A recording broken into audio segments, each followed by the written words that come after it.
செல்வி ஆகாஷை பார்த்து, "ஆகாஷு, இனியாவ இனிமேல் நீ நினைக்காத, மறந்துரு. உன் ஃபோனில் அவளோட நம்பர் இருந்தாலும் அழிச்சிரு." இனியாவுக்கு மாப்பிள்ளை பார்த்துட்டாங்களாமா. பாக்கியக்கா என்கிட்ட ஃபோன் பண்ணி சொன்னாங்க. "நான் பாக்கியக்கா வீட்டில் வேலைக்காரியாக இருக்கேன். என்ன சம்மந்தியாக ஏற்றுக்குவாங்களா? அவங்களுக்கு தகுந்த மாதிரி பணக்கார இடத்துல தான் மாப்பிள்ளை பார்ப்பாங்க. மாப்பிள்ளை பையன் பெரிய கோடீஸ்வரன், லண்டனில் படிச்சிருக்கான். நல்ல இடத்த மிஸ் பண்ண வேண்டான்னு இனியாவுக்கு இப்பயே கல்யாணம் பண்ணி வைக்கணும்னு முடிவு பண்ணிட்டாங்க. நல்லா ஏழை ஆகாசு, நம்மளுக்கு தகுந்த மாதிரி தான் பொண்ணை பார்க்கணும். நீ நல்லா படித்து முன்னேறு, அப்புறம் உனக்கு தகுந்த மாதிரி பொண்ணை பார்த்துக்கலாம்." இனி அவன் நினைக்காதான், மறந்துடுப்பா. ஆகாசு செல்விக்கிட்ட, "காதலுக்கு ஜாதி மதமெல்லாம் முக்கியம் இல்லைம்மா, மனசு மட்டும்தாம்மா முக்கியம். புரியுதுடா ஆகாசு. ஆனால் கோபி சாரோ ஈஸ்வரியோ கண்டிப்பாக ஒத்துக்க மாட்டாங்க. நீ இனியாவை மறந்துறது தான் நல்லது." அப்படின்னு சொன்ன உடனே ஆகாஷ் கதறி அழுகிறான். இனியா பாக்கியலட்சுமிகிட்ட, "அம்மா, எனக்கு நைட்டெல்லாம் தூக்கமே வரமாட்டேங்குதுமா. அப்பாவும் பாட்டியும் என்னை ரொம்ப ஃபோர்ஸ் பண்ணுறாங்க. நான் படிக்கணும், படித்து வாழ்க்கையில் முன்னேறணுமா. அதுக்கப்புறம் தான் என்னோடய வாழ்க்கையை பற்றியே நான் முடிவு பண்ணணும்." "சரி இனியா, உனக்கு என்ன தோணுதோ அதை செய். அம்மா உனக்கு எப்பவுமே கூட இருப்பேன். நீ எடுக்கிற ஒவ்வொரு முடிவுக்கும் நான் சப்போர்ட் பண்ணுவேன். யார் உனக்கு உதவி பண்ணுறாங்களோ சப்போர்ட் பண்ணுறாங்களோ தெரியாது, நான் உனக்கு பக்க பலமாக இருப்பேன். நீ தைரியமாக பாட்டிக்கிட்டேயோ அப்பாக்கிட்டேயும் இந்த கல்யாணத்தில் சம்மதம் இல்லை அப்படின்னு நீ சொல்லிடு. அம்மா, உங்கள் சப்போர்ட் எனக்கு இருக்குது, அது எனக்கு தெரியுமா.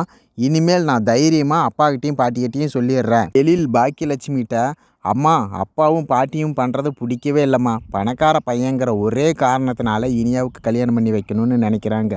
நான் வேணா அப்பாக்கிட்ட பேசட்டுமா?" "எழில், நீ இந்த விஷயத்தில் தலையிடாத. நீ தலையிட்டினா நீ இன்னொரு குழந்தை பெற்றுக்குன்னு சொல்லி பாட்டி உன்னை டார்ச்சர் பண்ணுவாங்க. இந்த விஷயத்த நானே பார்த்துக்கிறேன்." ஈஸ்வரி செலியனுக்கு ஃபோன் பண்ணி, "செலியா, அப்பாவுக்கு ஹார்ட் அட்டாக் அதிகமாகிடுச்சுரா. மூச்சோடவே ரொம்ப கஷ்டப்படுறாரு. சீக்கிரம் வா, ஹாஸ்பிட்டலில் சேர்த்தணும். சீக்கிரம் வாடா." "சரி பாட்டி, இதோ வந்துடுறேன்." "அம்மா, அப்பாவுக்கு ஹார்ட் அட்டாக்கா, ரொம்ப முடியலையா, நான் ஹாஸ்பிட்டலில் போய் சேர்த்திட்டு வந்துடுறேன்." "இனியா, இங்கே என்ன பண்ணுற? வா, அப்பாவுக்கு ரொம்ப முடியல, வந்து பாரு. அப்பா இந்த சமயத்தில் உன்னை பார்த்தாருன்னா அவருக்கு கொஞ்சம் ஆறுதலாக இருக்கும்." எழில் இருந்துக்கிட்டு, "செலியா, எதுக்கடா இனியாவை கூட்டிகிட்டு போகிறா? நீ கூட்டிகிட்டு போனேன்னா அப்பா எப்படியோ டார்ச்சர் பண்ணி இனியாவை கல்யாணத்துக்கு ஒத்துக்க வச்சிருவார். தயவு செஞ்சு இனியாவை விட்டுட்டு போடா செலியா." செலி இருந்துக்கிட்டு இனியாக்கிட்ட, "அப்பா மேலே பாசம் இருந்தால் ஒழுங்காக நீ ஹாஸ்பிட்டல் வா, இல்லைன்னா இங்கேயே இரு." இனியா இருந்துக்கிட்டு, "செலியண்ணே, கண்டிப்பாக நான் வரேண்ணே, என்னை கூட்டிகிட்டு போனேன்." காரில் ஏறு போகலான்னு செலியனும் இனியாவும் ஹாஸ்பிட்டல் போயிடுறாங்க. அங்கே கோபி இனியாவை பார்த்து, "இனியா, நீ வந்ததுக்கப்புறம் தான் எனக்கு இப்போ உடம்பு கொஞ்சம் நல்லா இருக்குது. நீ எங்கூடையே இருமா." "அப்பா, நான் எப்பவுமே உங்கள் கூட தான் இருப்பேன். எனக்கு கல்யாணம் பண்ணி வைக்கணும்னு நீங்கள் நினைக்கிறது நல்ல முடிவு தான், ஆனால் இப்போ வேண்டாம்." ஈஸ்வரி இருந்துக்கிட்டு, "இனியா, உன்னால தான் உங்கள் அப்பாவுக்கு ஹார்ட் அட்டாக் அதிகமாகிருக்கு. இந்த சமயத்துலேயும் நீ கல் நெஞ்சக்காரியாக இருக்கியே. நீ கல்யாணத்துக்கு சம்மதிச்சின்னா அவனுக்கே ஹார்ட் அட்டாக் வரப்போகுது. உன்னை நினச்சி தான் அவனுக்கு பிபி எகிரி கிடக்குது. தயவு செஞ்சு கல்யாணத்துக்கு ஒத்துக்கிறேன்னு சொல்லு." கோபி, "அம்மா, நீங்கள் இனியாவை திட்டாதீங்க. இனியா எந்த முடிவு எடுத்தாலும் எனக்கு சம்மதம் தான். என்ன, பணக்கார மாப்பிள்ளையாக நான் பார்த்து கல்யாணம் பண்ணி வைக்கணும்னு நினச்சேன். என் ஆசை நிறைவேறாதாட்டிருக்கு.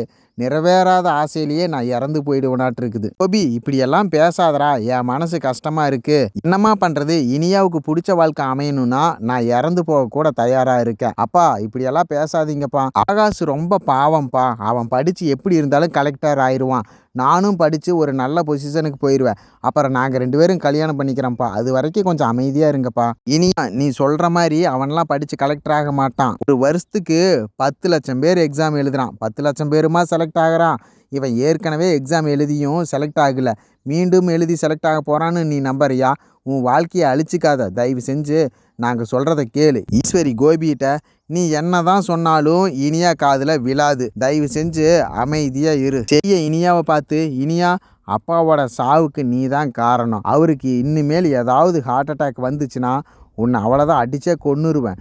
ஒழுங்காக கல்யாணத்துக்கு ஒத்துக்கிட்டு சந்தோஷமாக வாழப்பாரு.